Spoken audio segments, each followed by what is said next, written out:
Oke, Assalamualaikum warahmatullahi wabarakatuh. Kali ini kita masuk ke pertemuan ketiga, masih di topik yang sama, yaitu komunikasi yang berorientasi pada pasien. Kemarin saya sudah terangkan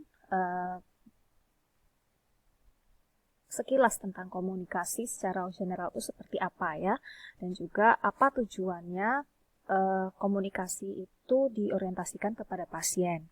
Nah, kali ini kita akan membahas lanjutannya ya. Seperti yang sudah kemarin minggu lalu saya singgung ya, jadi dalam berkomunikasi dengan pasien, apoteker di sini konteksnya itu juga memiliki barrier.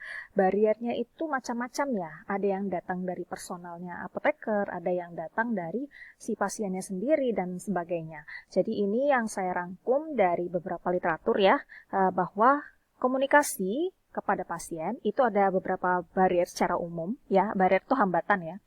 Jadi yang pertama ini dari personal si apotekernya, kalau dia tidak nyaman berkomunikasi, bisa karena nervous, bisa karena sikapnya tidak tahu harus bersikap seperti apa, kurang eye contact, atau malu, atau ya sejenisnya yang membuat si apoteker tidak nyaman untuk berkomunikasi atau bertemu dengan pasien. Itu yang pertama. Kemudian ada waktu yang kurang ya. Jadi di setting baik itu di komunitas atau di rumah sakit itu kan sibuk ya. Jadi ada waktu yang kurang di situ. Kemudian ada pertimbangan ekonomi ya. Yang pertimbangan ekonomi ini mungkin sedikit terkait dengan hambatan administrasi, nanti kita akan bahas satu persatu. Kemudian ada kemampuan komunikasi yang rendah ya. Dan juga ada kurang pengetahuan tentang obat terkini dan kondisi dari awal si pasien. Jadi nggak tahu apa si apotekernya ini belum update gitu ya. Atau dia nggak tahu nih kondisi awalnya si pasien belum ketemu si apoteker seperti apa, sehingga butuh waktu begitu kan untuk mencari tahu.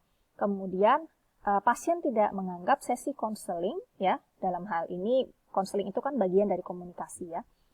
Jadi dia nggak menganggap bahwa sesi konseling dengan apoteker itu penting, dan juga dia nggak menganggap bahwa apoteker itu mampu membantu permasalahannya dia ya terkait dengan terapi. Jadi nggak dianggap lah gitu istilahnya, apoteker itu permasalahan yang ada pada pasien.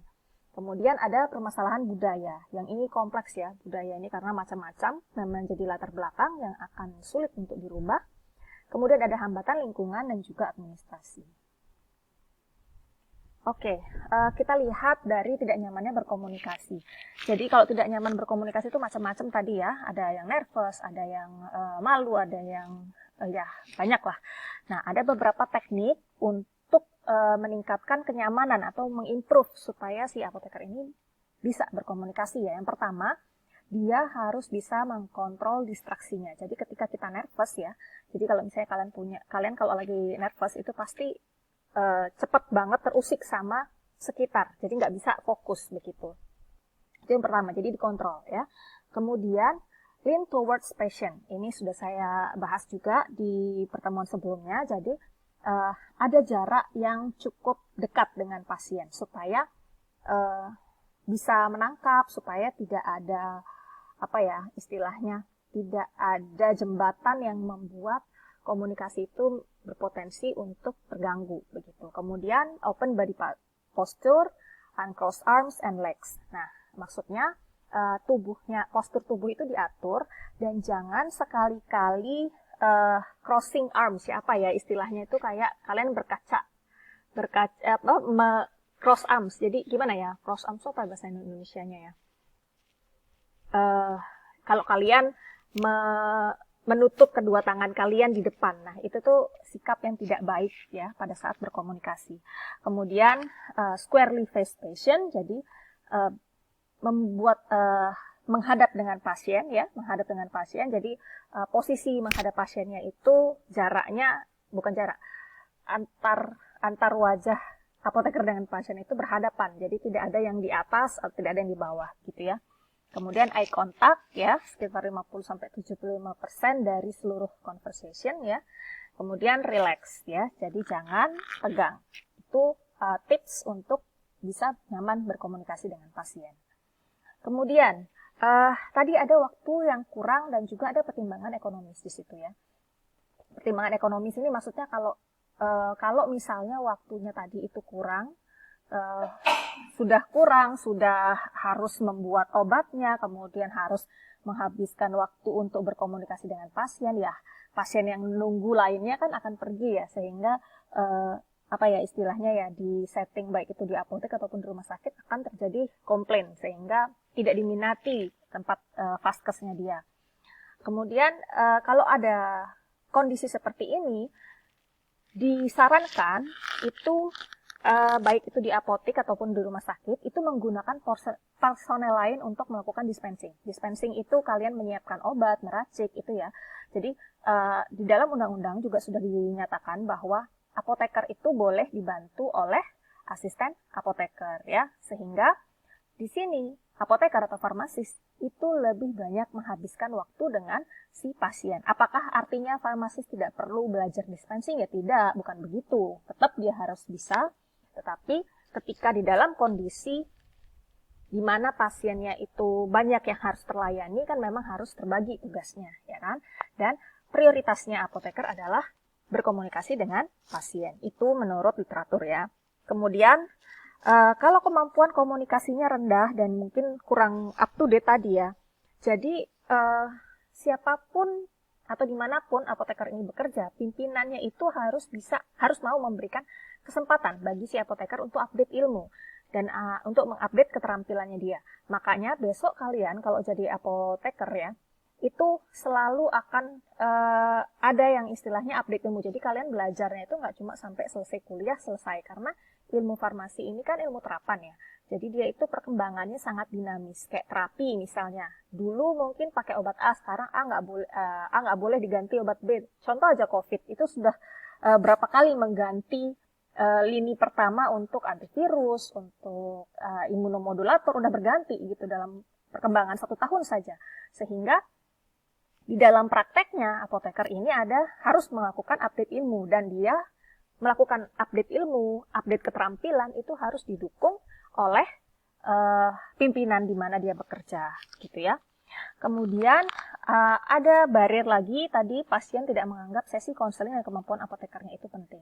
Nah ini tuh bisa dihadapi dengan menawarkan ya, jadi menawarkan konsultasi dan memberi informasi bahwa konseling itu perlu untuk meningkatkan hasil terapinya dia. Akan tetapi tadi ya, tidak mungkin semua pasien bisa dilakukan sesi konseling, meskipun idealnya semua harus mendapatkan perlakuan atau mendapatkan pelayanan sebaik mungkin ya.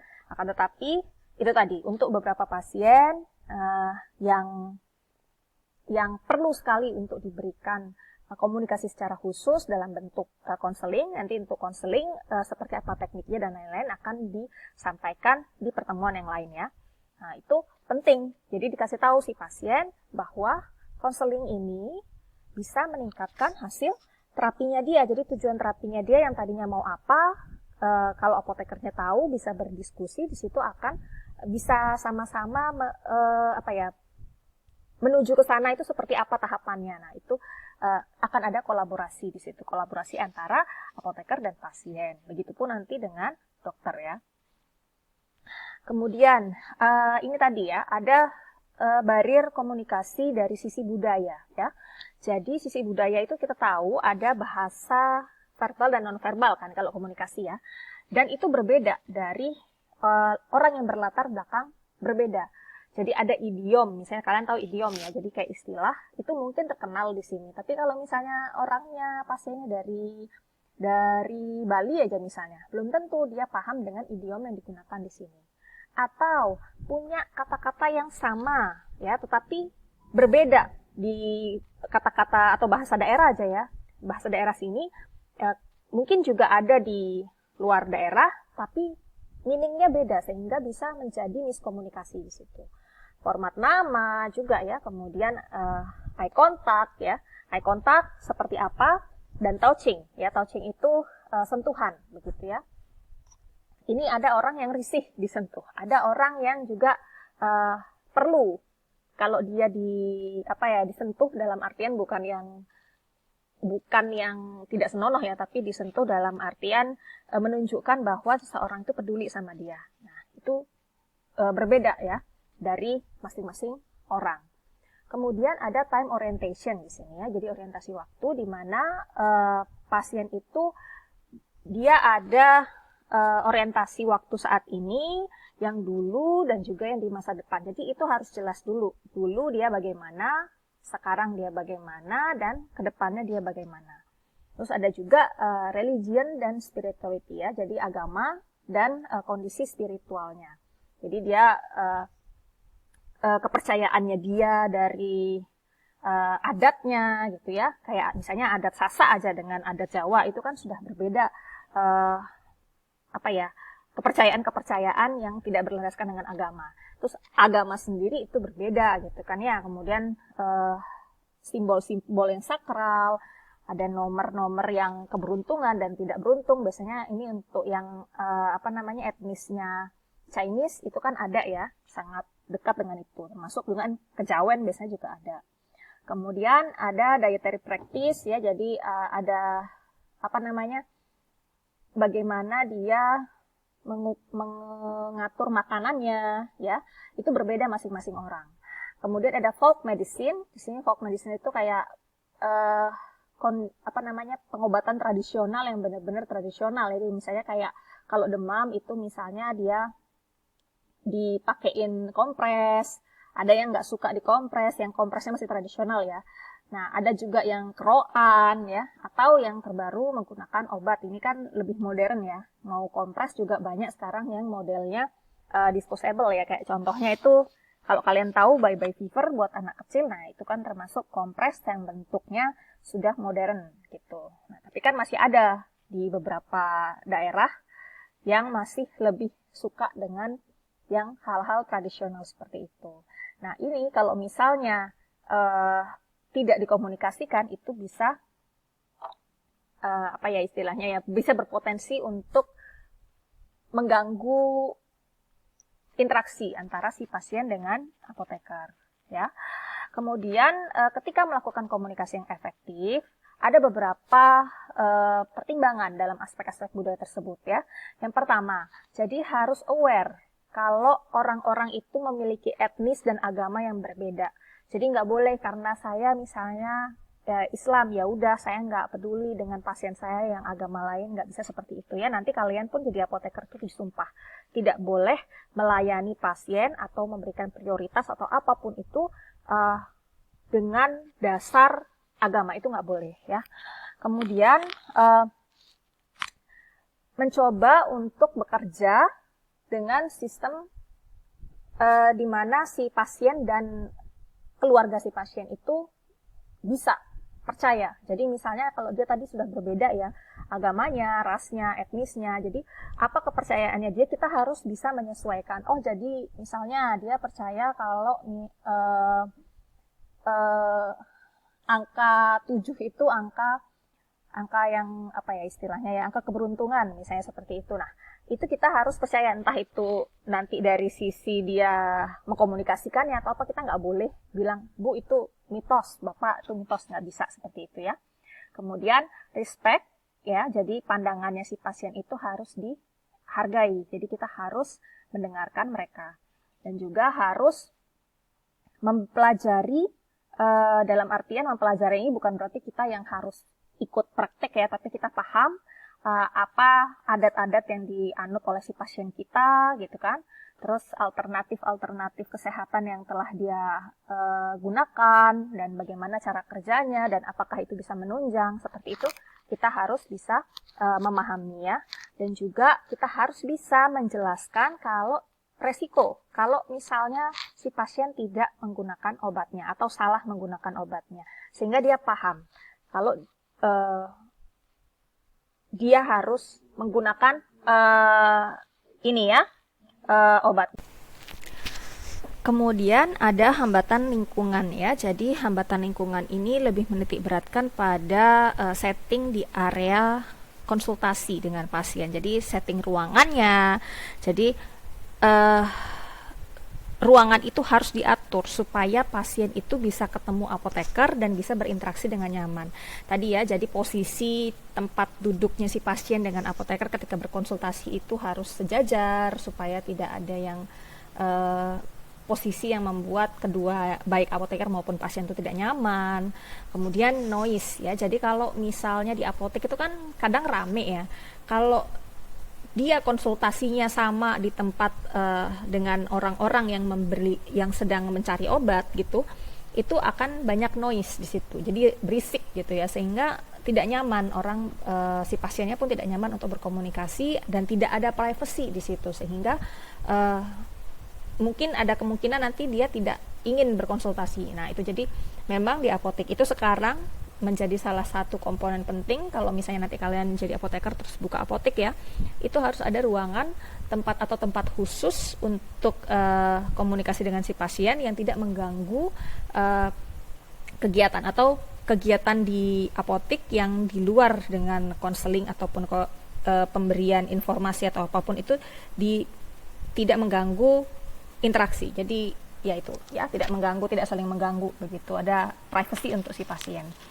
Nah, di dalam literatur, salah satu literatur itu dikatakan ketika kalian misalnya nanti masuk ke farmasi ya, atau farmasi apotek ya, itu bisa dicek apakah apotekernya ada, mudahkah mendapatkan pelayanan ya, kemudian apakah si apoteker itu mau berbicara dengan pasien ya, apakah tempat itu kondusif juga untuk berkomunikasi dan lain-lain ya. Ini adalah beberapa clue untuk improvement. Nah, kemudian ada hambatan administrasi ya. Ini saya ambil di dua literatur ya. Jadi diketahui bahwa hambatan administrasi ini sangat spesifik ya. Kalau misalnya di luar negeri belum tentu ada hambatan ini, begitu kayak misalnya di negara-negara Eropa, apoteker itu sudah menjadi profesi yang istilahnya diminati karena memang dari sisi remunerasi, dari sisi income itu dia besar ya. Tetapi tidak semua seperti itu kan, termasuk di Indonesia. Jadi problemnya adalah banyak sekali ya praktisi yang di komunitas itu tidak dibayar secara langsung karena berkomunikasi atau mengedukasi si pasien. Biasanya pelayanan komunikasi, pelayanan edukasi dan juga termasuk konseling di dalamnya itu tidak terinclude atau tidak dimasukkan di dalam rancangan pembuatan apotek di awal. Jadi biasanya kalau misalnya bikin bisnis plan ya, orang-orang yang mau buat apotek itu lebih ke arah bagaimana layoutnya, bagaimana tenaga yang dia hire ada berapa, dan keuangannya berapa dan lain-lain. Jadi tidak ada kita mau pelayanan konseling yang seperti apa, itu biasanya tidak ada di dalam bisnis plan-nya. Nah, untuk kasus di Indonesia ini dari penelitian ya yang dilakukan, sebenarnya penelitiannya ini dilakukan tahun 2018 ya terhadap seluruh apoteker di Indonesia. Ini kebetulan dosen saya ini yang melakukan penelitian dulu ya. Jadi apoteker di komunitas itu hasil penelitian menunjukkan bahwa secara garis besar ya, apoteker-apoteker di komunitas itu maksudnya di apotek ya, itu dibayar berdasarkan gaji bulanan dengan tambahan yang minimal kalau dia memberikan pelayanan lebih. Jadi maksudnya seperti ini, dia gaji per bulannya berapa, nah dibayarkannya itu. Kalau misalnya nanti dia memberikan pelayanan yang prima, yang lebih, dia hanya mendapatkan tambahan, tapi tambahannya itu nominalnya itu sangat minim begitu, sehingga itu menjadi trigger yang bukan trigger, itu menjadi salah satu alasan kenapa apoteker itu tidak terlalu banyak melakukan komunikasi atau komunikasi yang secara intens ya kepada si pasien ya. Nah, bagaimana cara kita mengatasi itu? Sebenarnya ini satu masalah yang kompleks karena masalahnya ini ada pada sistem ya. Jadi sistem yang ada di Indonesia begitu kan, kita tidak bisa bermimpi untuk mengubah sistem itu secara sendirian ya, secara mandiri. Jadi memang ini harus diubah berdasarkan dari generasi ke generasi seperti itu. Jadi perlu ada perbaikan di situ ya di dalam implementasi sistem remunerasi untuk apoteker. Jadi apakah apoteker itu sudah terhitung harus dapat remunerasi? Sebenarnya di dalam peraturan perundangan ya itu sudah ada kebijakannya. Akan tetapi untuk implementasinya itu masih gimana ya, masih tidak 100%. Jadi yang diberikan di dalam kebijakan itu hanya ada di dalam setting rumah sakit, tapi dia tidak dibayarkan per pelayanan. Dia dibayarkannya ya tambahan dari sisi gajinya, seperti itu ya. Tapi mungkin kalau kalian pernah mendengar atau kalian tahu peraturan terbaru, silahkan saya disanggah. Boleh ya, karena peraturan tentang remunerasi, tentang kefarmasian itu juga berubah. Apalagi tahun ini itu IAI sudah memperjuangkan perundangan tentang kefarmasian. Nah, saya belum tahu karena belum disahkan juga apa isi yang ada di dalam undang-undang tersebut ya. Nah, itu nanti kalian juga harus update soal itu. Kemudian selain implementasi sistem, perlu apoteker itu didorong ya supaya dia menjadi owner apoteknya sendiri. Jadi dia itu tidak nebeng, tanda kutip ya, di PSA ya istilahnya ya, pemilik sarana apotek yang non apoteker. Karena orang yang non apoteker itu kan dia tidak memikirkan keprofesian apoteker itu sesulit apa sampai dia harus bisa membayar istilahnya sesi konselingnya apoteker. Nah, itu yang belum dipahami sama yang non apoteker. Jadi kalau bisa, dan ini juga menjadi salah satu PR ya buat orang-orang di pemerintahan untuk mendorong ini. Namun ini sudah ada sudah ada implementasi secara apa ya istilahnya ya, semi implementasi ya istilahnya atau gimana ya. Jadi intinya tuh beberapa tempat di mana saya juga dapat informasi ya bahwa sekarang itu untuk mengurus perizinan apotek itu nama apotek itu harus berdasarkan nama apoteker penanggung jawabnya. Itu menjadi salah satu apa ya istilahnya dorongan, trigger bahwa saya menjadi pemiliknya, seperti itu. Saya seharusnya bisa menjadi pemiliknya, begitu ya. Itu salah satu insentif yang diberikan oleh pemerintahan. Kemudian perlu ada inovasi dalam memperoleh positive outcome untuk pasien. Artinya seperti ini, apoteker itu didorong ya untuk memberikan inovasi. Inovasi dalam bentuk apa? Boleh dalam bentuk pelayanan, boleh dalam bentuk metode, begitu ya, yang diberikan kepada pasien ya. Dalam rangka apa? Dalam rangka outcome terapinya itu meningkat atau outcome yang diharapkan sama pasien terwujud. Jadi inovasi ini entah itu nanti akan ada akan ada rewardnya dalam bentuk remunerasi atau dalam bentuk yang lainnya, itu bisa ya keduanya. Nah, salah satu juga yang menjadi apa ya istilahnya ya stimulan di sini, kalau apoteker itu nanti kalau kalian jadi apoteker itu ada yang namanya sistem SKP ya. Jadi SKP itu ada SKP pembelajaran dan sebagainya. Ketika kalian memberikan improvement terkait dengan praktek ya, itu juga bisa menjadi laporan, asal ada buktinya ya, asal ada dokumentasi kalian melakukan apa, dan itu dihargai sebagai bagian dari SKP. Nanti kalau kalian sudah lulus jadi apoteker kan akan berkutat dengan itu ya ketika kalian praktek. Oke, ini ada beberapa cara komunikasi dengan pasien. Sebenarnya itu sangat mudah prinsipnya, tetapi cukup sulit untuk diterapkan ya. Yang pertama, harus tahu bagaimana caranya mendengarkan dan merespon dengan empati. Jadi itu diwujudkan dalam bentuk bagaimana sikap dan komunikasi verbal maupun nonverbal ya. Kalian pasti tahu ya, empati itu artinya put yourself in someone's shoes. Maksudnya seperti apa? Jadi kalian memposisikan diri kalian, kalau saya menjadi si pasien, saya itu mau direspon seperti apa ya. Kemudian harus ada inisiasi komunikasi dengan pasien. Jadi kalau pasiennya pasif ya kalian yang menginisiasi sebagai apoteker. Kalau pasiennya aktif ya kita berkomunikasi mengimbangi dia. Jadi memunculkan sikap asertif ya di dalam komunikasi. Nah, asertif itu apa? Bisa dibaca di literatur ya. Dan ini menjadi penting di dalam berkomunikasi. Ada beberapa tips ya yang bisa saya rangkum. Kalau kalian berkomunikasi dengan pasien, jangan sekali-kali pertama judging your patient. Jadi nggak boleh menghakimi pasien kalian. Misalnya dia merasa sakit, ya kamu seharusnya nggak merasa sakit. Kamu menggunakan obat itu salah, harusnya begini, harusnya begitu, harusnya begini. Itu pasien akan merasa dia dilabelin, oh saya bodoh, seperti itu. Nggak boleh ya. Jadi meluruskan dengan kata-kata yang tidak menghakimi.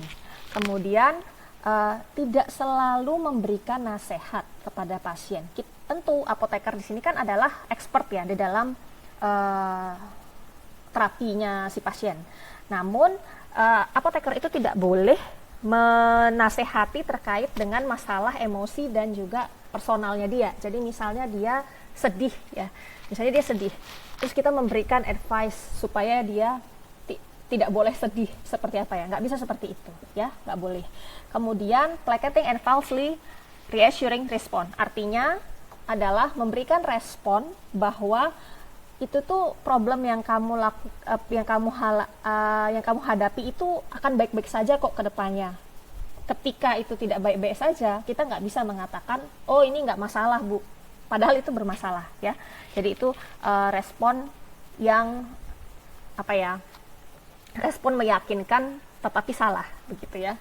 Kemudian menggeneralisir ya, itu nggak boleh juga. Jadi misalnya dia bercerita tentang perasaannya dia ketika dia didiagnosa gitu ya, penyakit A.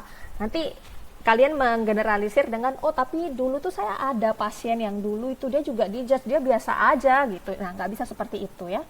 Kemudian quizzing or probing response ya. Jadi ketika pasien itu sedang mengekspresikan emosinya dia, kita nggak boleh masuk ke dalam history taking. Jadi kita harus bisa membaca situasi. Pasien ini cuma mau cerita tentang emotional feelingnya dia, atau kita bisa melakukan penggalian di situ. Kalau misalnya dia sekedar ingin bercerita, kita nggak boleh probing ya. Probing itu istilahnya history taking. Jadi kalian bisa googling ya.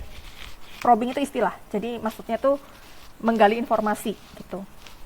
Kemudian distracting response ya.